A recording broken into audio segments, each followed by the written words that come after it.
Indonesia merupakan negara kepulauan terbesar di dunia yang letaknya berada di sini, di antara Samudra Hindia dan Samudra Pasifik.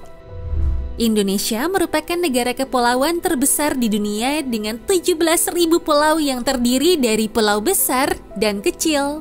Ragam budaya, penampakan alam, dan berbagai suku bangsa juga menjadi kekayaan Indonesia. Keragaman tersebut juga berkaitan dengan letak geografis Indonesia. Lantas, bagaimana keadaan kondisi Indonesia dan geografisnya? Mari kita bahas lebih jauh.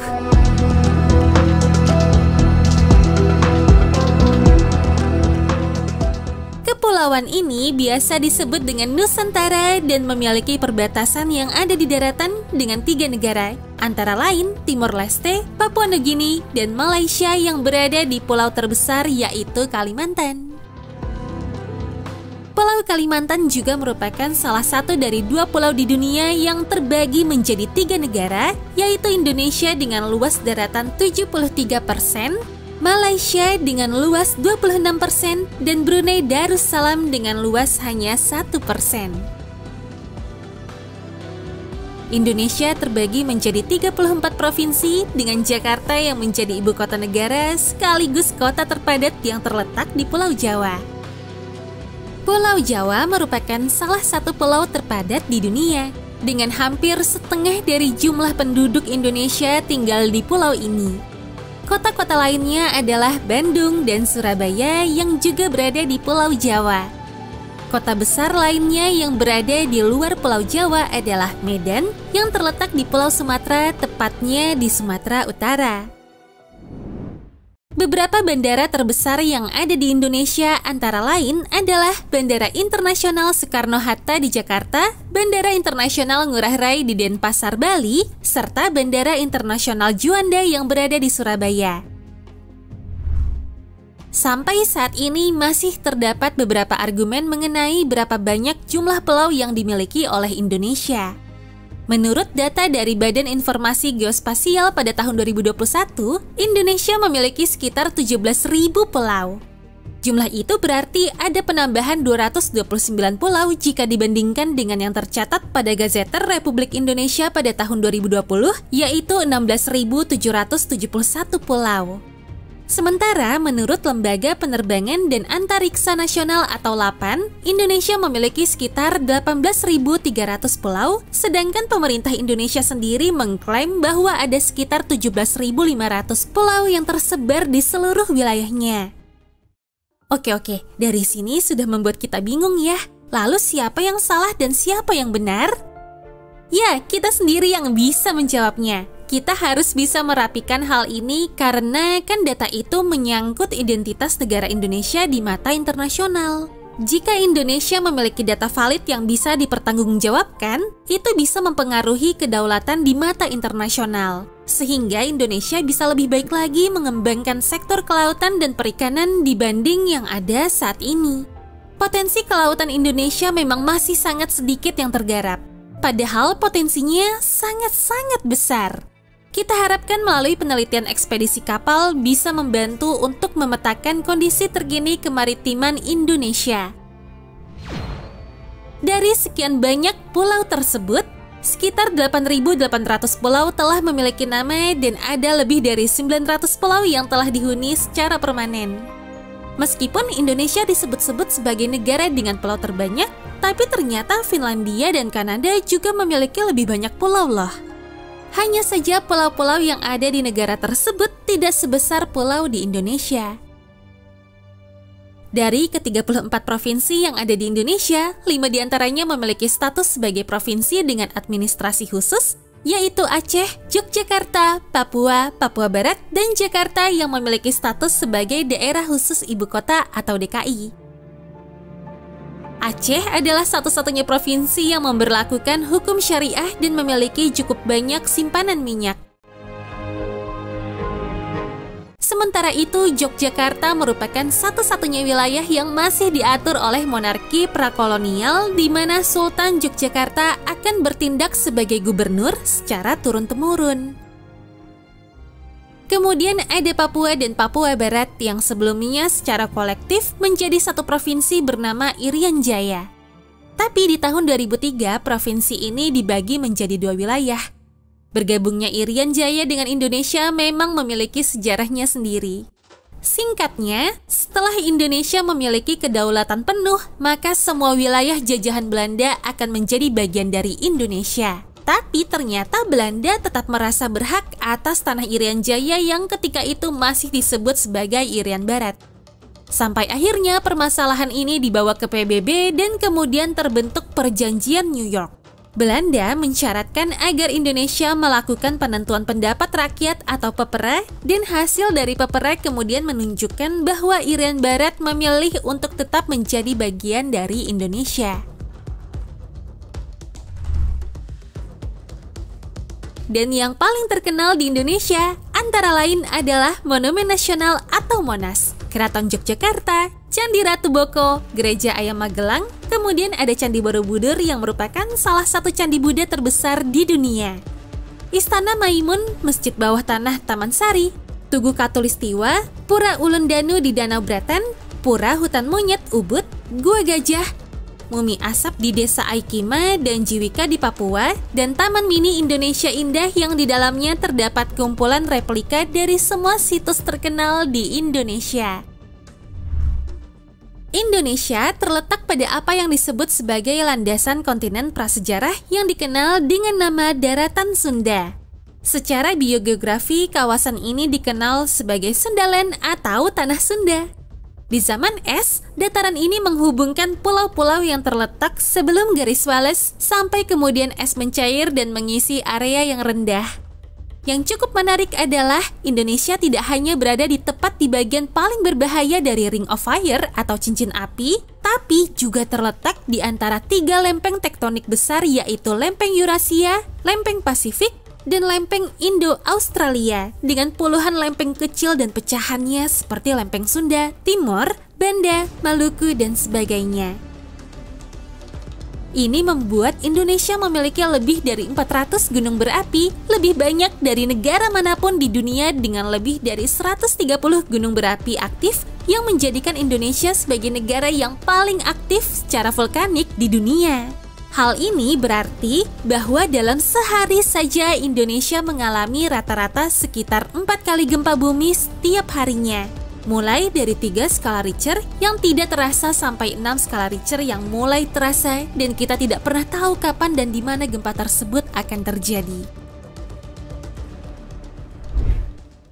Meskipun demikian, gunung berapi bisa membawa dampak yang baik, terutama ketika posisinya terkonsentrasi di dekat garis Katulistiwa, karena iklim yang lebih hangat dan lembab memungkinkan uap air dan mineral untuk bersatu, lalu menciptakan beberapa jenis tanah yang paling subur di permukaan bumi. Pada akhirnya, Indonesia dianugerahi dengan keanekaragaman flora dan fauna yang melimpah, yang merupakan tertinggi kedua di dunia setelah Brazil. Kebanyakan floranya adalah spesies endemik, seperti Rafflesia arnoldi atau bunga bangkai dan arum titan, yang merupakan bunga-bunga terbesar di dunia, dan keduanya memiliki bau busuk seperti bangkai. Indonesia juga memiliki mamalia terbanyak di seluruh dunia, dan yang menjadi hewan nasionalnya adalah reptil terbesar di dunia dengan panjang sekitar 3 meter bernama komodo. Komodo banyak dijumpai di Pulau Komodo yang terletak di Nusa Tenggara Timur. Ada lagi satwa yang merupakan satu-satunya kera besar di Asia, yaitu orangutan, yang hanya ditemukan di Kepulauan Indonesia, tepatnya di Sumatera dan Kalimantan. Sementara itu, gunung terbesar yang ada di Indonesia adalah Puncak Jaya yang ada di Papua, lalu sungai terpanjang adalah Sungai Kapuas yang mengalir di Pulau Kalimantan, yang hulunya dimulai di bagian paling timur pulau ini. Sementara itu, danau terbesarnya adalah Danau Toba yang juga merupakan danau vulkanik terbesar di dunia yang terletak di Sumatera Utara. Danau ini terbentuk akibat letusan Gunung Toba sekitar 74.000 tahun yang lalu, yang mengakibatkan musim dingin vulkanik di seluruh dunia. Letusannya sangat dahsyat hingga abu vulkanik dari letusan itu terbawa sampai ke Malawi di Afrika Timur. Di dekat Gunung Puncak Jaya terdapat Grasberg yang merupakan tambang emas dan tembaga terbesar di dunia. Gunung lainnya adalah Gunung Ijen yang berada di Pulau Jawa yang mengeluarkan lava berwarna biru. Di sini, kalian bisa melihat para penambang balerang yang benar-benar masuk ke dasar kawah gunung berapi dan mempertaruhkan kesehatan mereka hanya untuk mendapatkan belerang. Fenomena alam yang unik lainnya yang bisa kalian temui di Indonesia adalah Danau Kelimutu di Flores yang memiliki 3 warna, serta Danau Ubur-Ubur Jinak di Kakaban, Kalimantan. Saat ini, Indonesia merupakan produsen nomor 1 minyak sawit, cengkeh, kayu manis, pala, kelapa, dan vanili. Makanan khas Indonesia yang telah dikenal luas di seluruh dunia antara lain adalah rendang, sate, soto, dan nasi goreng. Selain itu, masih ada masakan khas dari daerah lainnya seperti gado-gado, papeda, pempek, lemang, dan masih banyak lagi yang lainnya. Oke, sekarang kita akan membahas Indonesia dari sisi demografinya ya.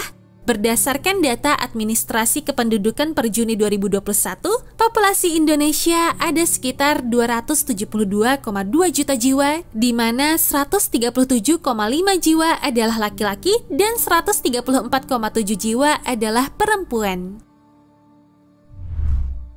Indonesia tercatat sebagai negara terpadat keempat di dunia dan juga merupakan negara dengan penduduk muslim terbesar. Indonesia juga memiliki lebih dari 300 kelompok etnolinguistik yang berbeda dan tersebar di seluruh wilayahnya.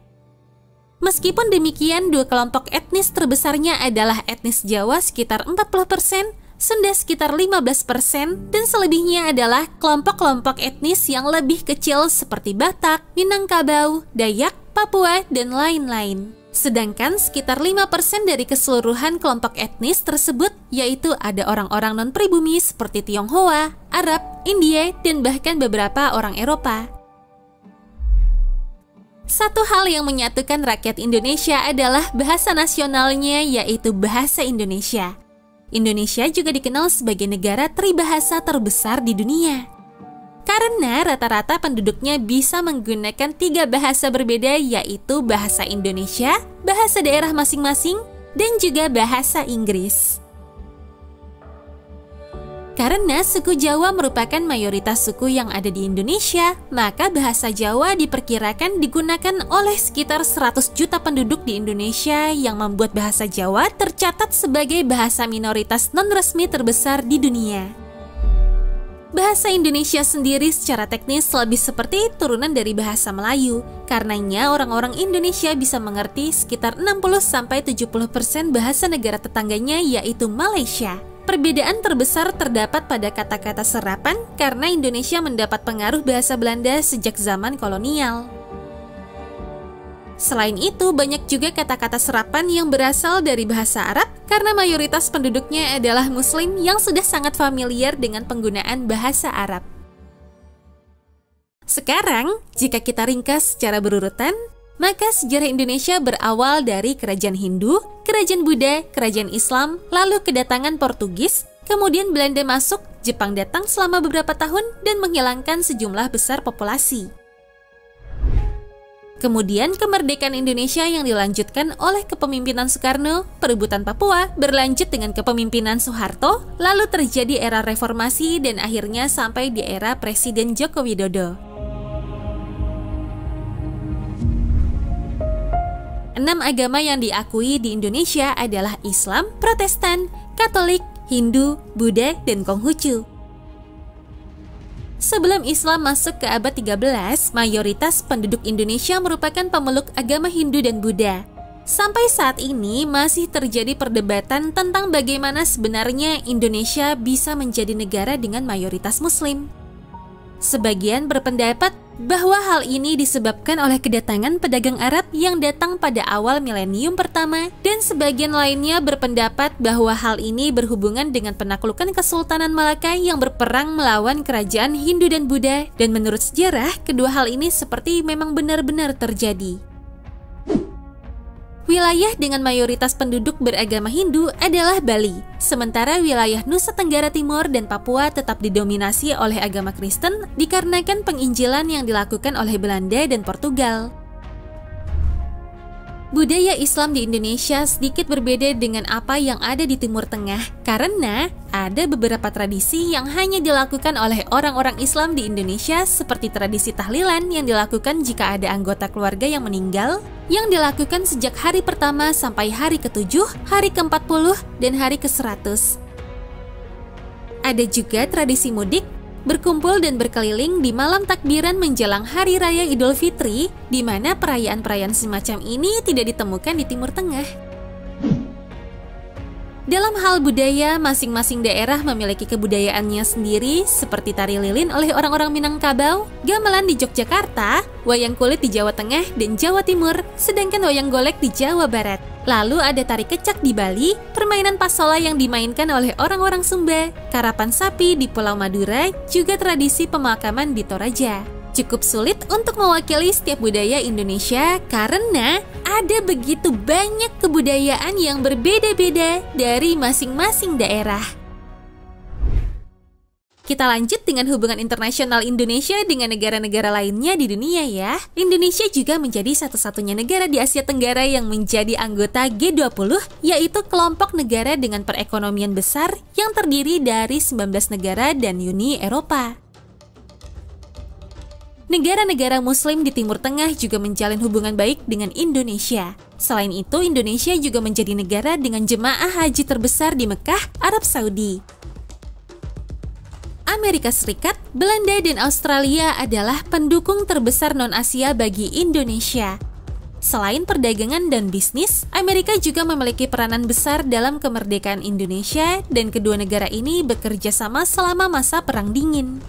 Sebagai negara yang belum lama merdeka, Indonesia kesulitan membangun dan mensejahterakan rakyatnya. Namun, berkat Perang Dingin, bantuan untuk Indonesia mengucur baik dari Amerika Serikat maupun Uni Soviet. Salah satunya terlihat ketika Presiden Soekarno berambisi menunjukkan kehebatan Indonesia lewat Asian Games keempat yang diselenggarakan pada tahun 1962. Uni Soviet memberikan pinjaman lunak senilai 12,5 juta dolar dan juga mengirimkan insinyur dan teknisinya untuk merancang stadion utama Gelora Bung Karno. Perdana Menteri Uni Soviet, Nikita Khrushchev, turut hadir dalam perencanaan tiang pancang pertama pada 8 Februari 1960. Di sisi lain, Presiden Soekarno juga meminta bantuan pada Amerika Serikat. Pelaksanaan Asian Games keempat di Senayan dikhawatirkan akan membuat macet. Untuk mencegah hal itu terjadi, dibangunlah Jembatan Semanggi yang kini kita kenal dengan nama Simpang Susun Semanggi. Jembatan Semanggi dibangun lewat uang Amerika Serikat. Gak cuma dibantu membangun Jembatan Semanggi, Indonesia juga mendapat bantuan pembangunan jalan baru dari Cawang sampai ke Tanjung Priok, Jalan Jenderal Ahmad Yani, dan Maijen DI Panjaitan. Terus nih, masih banyak lagi bantuan dari Amerika kepada Indonesia. Hal ini menjadi cerita menarik yang sangat kompleks untuk diceritakan. Belanda juga berhubungan baik dengan Indonesia meskipun terjadi peristiwa pahit selama masa kolonial. Selain itu, banyak orang Indonesia yang tinggal di Belanda dan sampai saat ini negara tersebut memiliki populasi orang Indonesia lebih dari 2 juta orang. Australia juga banyak memberikan bantuan untuk Indonesia, terutama setelah bencana alam dahsyat yang terjadi di Indonesia. Sedangkan Jepang menjadi mitra ekspor-impor terbesar bagi Indonesia, dan kedua negara ini telah berhubungan baik selama lebih dari setengah abad lamanya. Indonesia memiliki keanekaragaman budaya yang berbeda-beda dan sangat banyak seperti pulau-pulaunya. Tapi pada akhirnya, semuanya akan saling merangkul satu sama lain sebagai satu kesatuan dengan semboyan NKRI harga mati. Tanah airku tidak kulupakan, kan terkenang selama hidupku. Biarpun saya pergi jauh, tidak akan hilang dari kalbu. Tanahku yang ku cintai,